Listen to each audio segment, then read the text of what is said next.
Bom, falando um pouco do sangue e das hemácias, tá? Vou dar uma introduçãozinha e falar um pouco sobre eles. Bom, então o que é o sangue, basicamente, tá? Eu vou falar um pouco mais sobre isso lá na histologia, tá? Mas o sangue, ele é uma das questões que faz parte do sistema circulatório. O sistema circulatório não é só o sangue, também conta com a linfa, né? Que também é circulatório. E o sangue, ele está relacionado com o sistema cardiovascular, né? Isso é óbvio.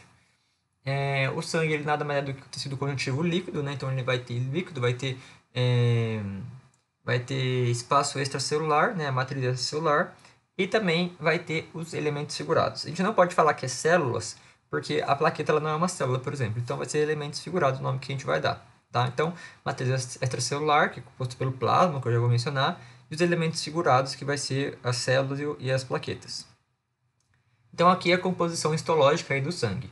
O sangue, que eu falei, ele vai ter a matriz extracelular, que é o plasma, que vai compor 55% do sangue, e os elementos figurados, que é o 45% do sangue, tá? No plasma, a gente vai ter o que de importante? Vai ter água, né? A água, que é o plasma, propriamente dito, 91%.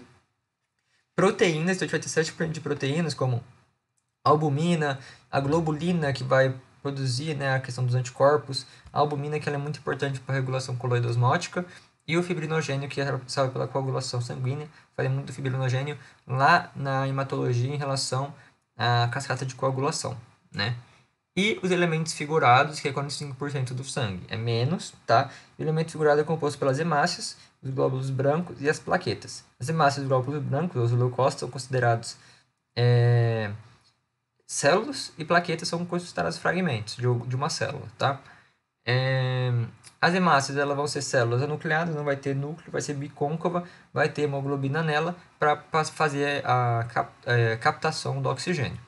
Os glóbulos brancos, né, os eosinófilos, basófilos, linfócitos, neutrófilos, enfim, estão relacionados com a questão do sistema imune.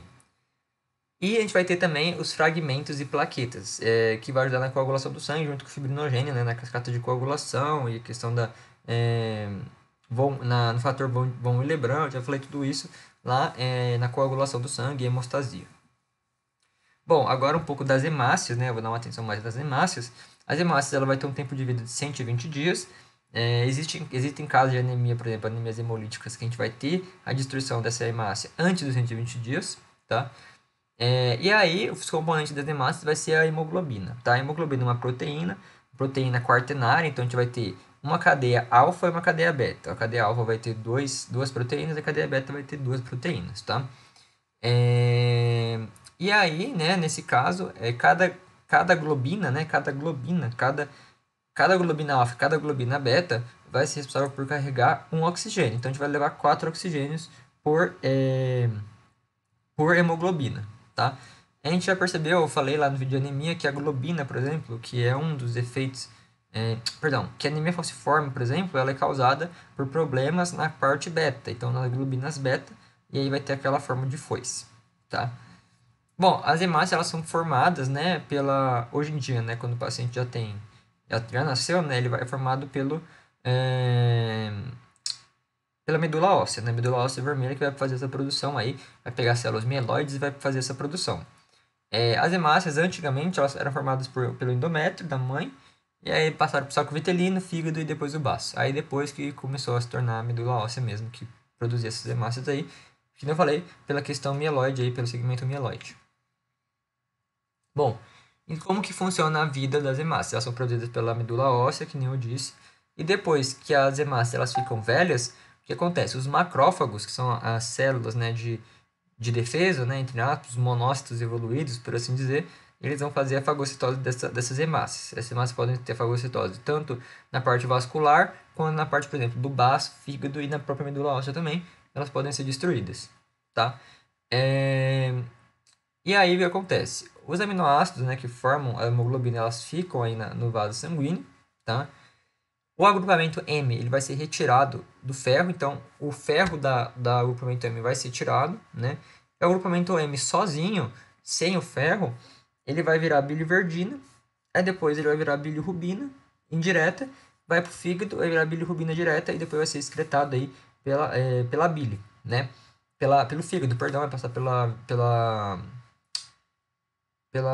pela parte biliar, né, e vai chegar até o intestino. Aí no intestino, ele vai ser, como eu posso falar? Ele vai ser degradado pelas bactérias, né? E aí a gente vai transformar essa bilirrubina direta em urobilinogênio e depois urobilia, né? Que aí vai ser secretado pela urina, tá? Então, é basicamente isso que é a vida das hemácias, bem fácil. Ah, e eu falei, né, a questão do ferro. O ferro, a gente tira o ferro, né, do agrupamento M, o agrupamento vira biliverdina, bilirrubina direta, depois é excretada. O ferro, o que acontece?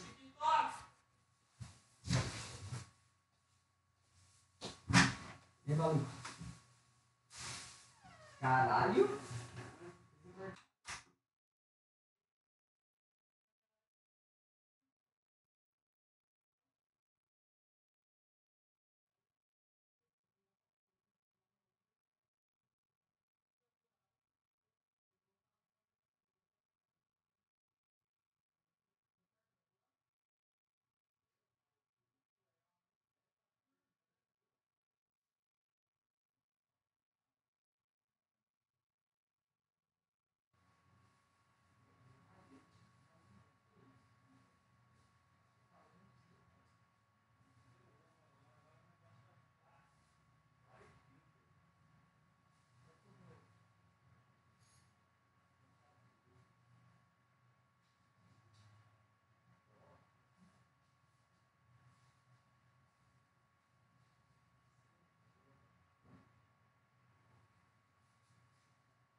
Então, aí no ferro, o que vai acontecer é o seguinte: depois de ele ser desagrupado do grupo M, ele vai ser levado pela transferrina até o fígado, ele vai ser armazenado no fígado pela ferritina. E depois, quando a gente precisar de ferro para fazer a produção das hemácias, a transferrina vai atuar de novo, vai pegar o ferro e vai levar até a medula óssea.